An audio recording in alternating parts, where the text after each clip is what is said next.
Class 8 পঢ়া ছাত্ৰ-ছাত্ৰীসকলৰ বাবে দুটা সুখবৰ লৈ আহিছো। ইয়াৰ আগৰ ভিডিঅ'ত ইতিমধ্যে মই তোমালোকক জনাইছো যে তোমালোকৰ যেটো এক্সাম ডেট আছিল ক্লাছ 8 ৰ এনএমএছ এক্সামৰ এটো ৰিশেডিউল কৰা হৈছে। লগতে বহু কেজন ছাত্ৰ-ছাত্ৰীয়ে আমাক সুধি আছিল যে স্যাৰ আমি অনলাইন কৰিবলৈ পাহৰিলো যে এনএমএছ এক্সামৰ এতিয়া অনলাইন কৰিব পাৰিম নেকি বা বহুতো ছাত্ৰ-ছাত্ৰীয়ে অনলাইন এপ্লাই কৰাৰ ডেটটো বিচাৰি থাকে হয়নে গতিকে অনলাইন এপ্লাই কৰা ডেটটো আগতে ক্লোজ কৰি দিয়া হৈছিল কিন্তু এতিয়া আকৌ শ্ৰদ্ধাৰ অনুজ পেগু ডাঙৰীয়াই তেওঁৰ ফেসবুক পেজ বা টুইটাৰ যোগেতেও জনাইছে যে অনলাইন এপ্লাই আকৌ কৰিব পাৰিবা তোমালোকে 20/11/2025 লৈকে অৰ্থাৎ নৱেম্বৰ মাহৰ তোমালোকে 20 তাৰিখলৈ আজি 4 তাৰিখ হয়নে 20 তাৰিখলৈকে তোমালোকে এনএমএছ এক্সামৰ কাৰণে এপ্লাই কৰিব পাৰিবা এতিয়া এপ্লাই কৰিলে কি লাগিব ইয়াত ধুনিয়াকে দি থোৱা আছে ঠিক আছে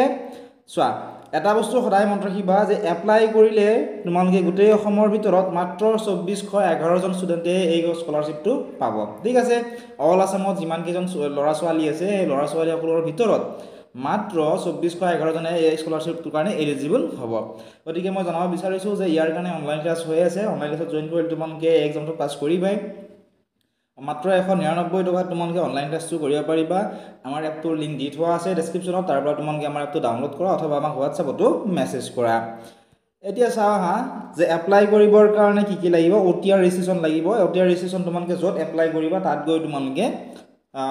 OTR ৰেজিষ্ট্ৰেচনটো কৰিব পাৰিবা কিবা অসুবিধা হলে WhatsAppতো আমাক খুদিবা UDISC কোড ৰিকোয়াৰমেন্ট হ'ব এই UDISC যেটো কোড তোমালোকৰ স্কুলৰ পৰা প্ৰভাইড কৰি দিয়া হ'ব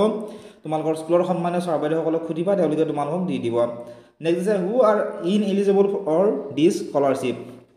কোন সকল ছাত্ৰ-ছাত্ৰী এই স্কলাৰশ্বিপটোৰ কাৰণে ইনএলিজিবল হয় এইটো ইয়াতে কৈছে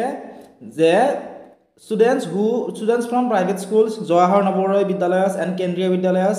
can appear in the examination but will not be considered for the scholarship অৰ্থাৎ প্ৰাইভেট যিবোৰ স্কুল আছে বা নবোদয় বিদ্যালয়ত পঢ়া যিসকল ছাত্ৰ-ছাত্ৰী আছে সেই ছাত্ৰ-ছাত্ৰীসকলে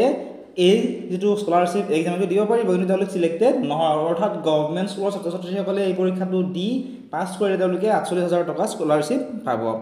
এতিয়া চোৱা এক্সামিনেশন ফি তোমালোকে এটা পইচা দিব লাগিব এটা ফ্ৰী নহয় গতিকে জেনাৰেল বা ওবিসি যিসকল ছাত্ৰ-ছাত্ৰী আছে 200 টকা দিব লাগিব SC ST সকলে 180 টকা আৰু